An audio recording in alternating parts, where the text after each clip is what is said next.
This is Element TD2, something I never actually thought that I'd be covering, but it is always really cool to see something that starts its life out as a mod quite some time ago, usually actually make its way eventually through multiple iterations to some sort of actual full standalone retail release, and that's what we're seeing here. It's just always a neat journey to actually watch happen, because it doesn't happen all that often, and in the case of this game, that journey has been quite a long one. The game actually first appeared as simply Element Tower Defense as a mod for Warcraft 3 back, well, that'd be 15 years ago now, wouldn't it? Wow, 2006 was 15 years ago. Jeez.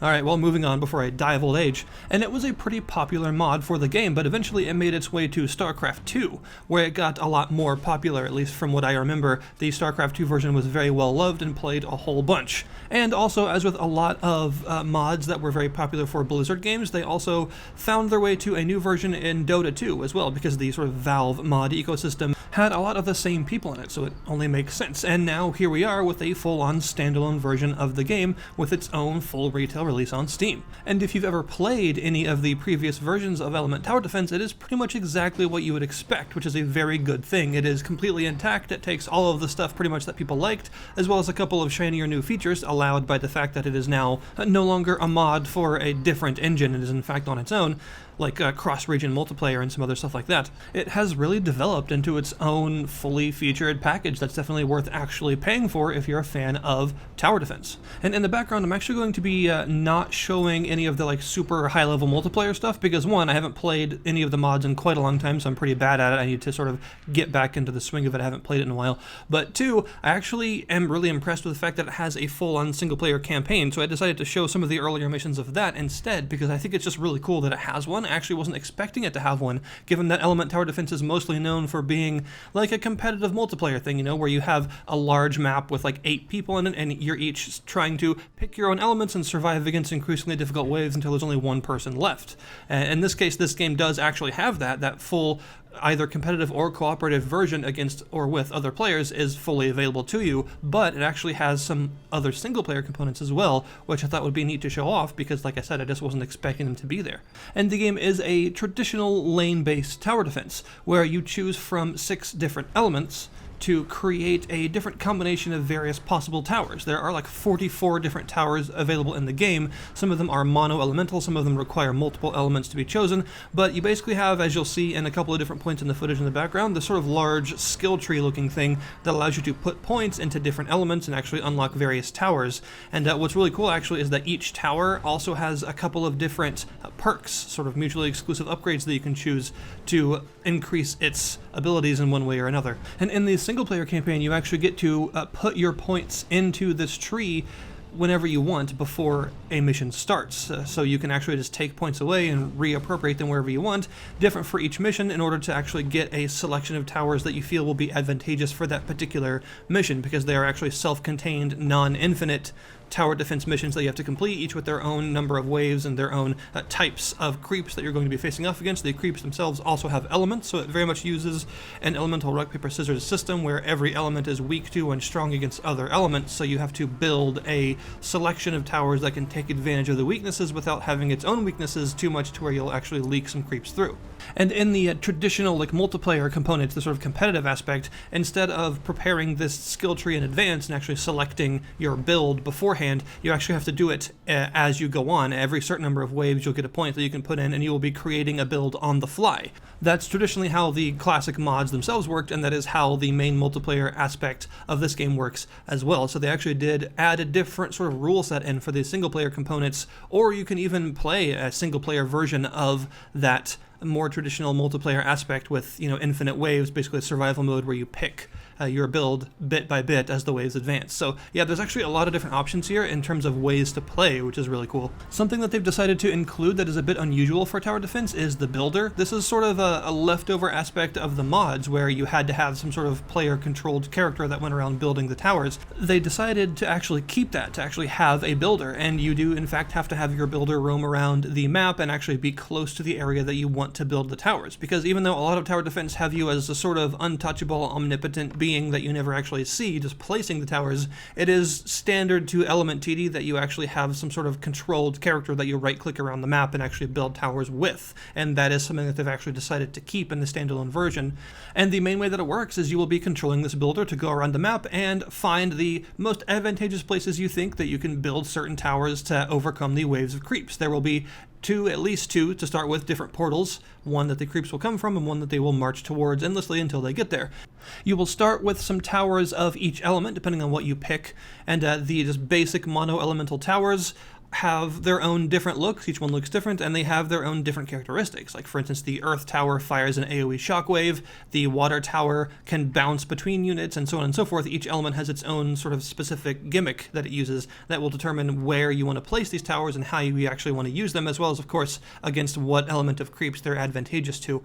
And as you get more elements, you will unlock more and more towers, and you'll need to put towers of mono elements down first, and then you can eventually get more gold from creep kills to upgrade those towers and combine other elements to make them into new things. So that's a pretty cool aspect, because each new element that you choose isn't only that mono elemental tower that you get to place, but it also will interact with the elements you already have so that you can combine them together and make entirely new dual or even tri or more elemental towers. Each tower has its own statistics, its attack range, if it has an AoE, how much damage it does, etc. And of course they all have their own passive gimmick that determines what their specialty is, what they actually do, you know, from like disease towers that reduce the maximum health of creeps to big AoE flame burst towers and all sorts of things. And it gets pretty hectic once you get into the later levels of the skill tree. When you actually can combine like 3 different elements in each tower, you get some really creative and interesting stuff. And there's also some towers that are just support or debuff towers that need to be combined with other ones that are more damaging in order to provide an overall effect. So it's not just about pure damage. There are also lots of towers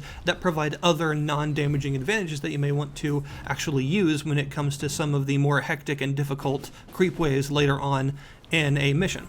It's really all about just creating your own build on the fly of all these different elements and combining them in such a way as to create advantageous tower synergies.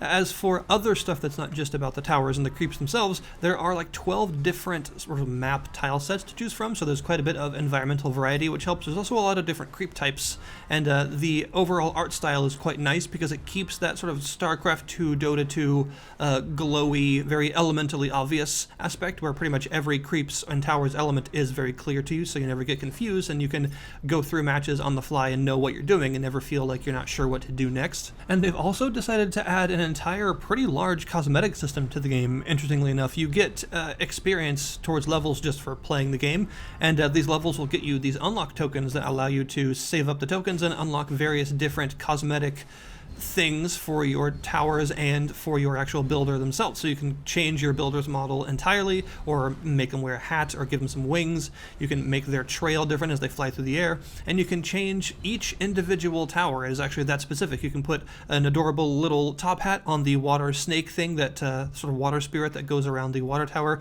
or you can just make the super endgame tri-element towers look really silly if you want to, just because you can. So there are tons of different cosmetic unlocks, and no, there are no microtransactions in the game. You do actually have to earn these things by playing for you to just customize your characters and your towers to make them look however you want, which is a welcome feature. It's pretty neat, especially in a game that is very multiplayer focused, very much based on repetition, so that you'll have something to sort of work towards and unlock as you go along, as well as simply getting better at the game.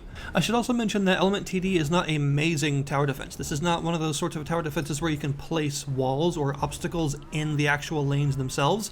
All of the towers that you'll be placing are on the sides of the lanes, and each map has its own set of paths that are individually carved out already. You don't change the paths or constrict them with mazing or anything like that. That's just not a part of the game right now.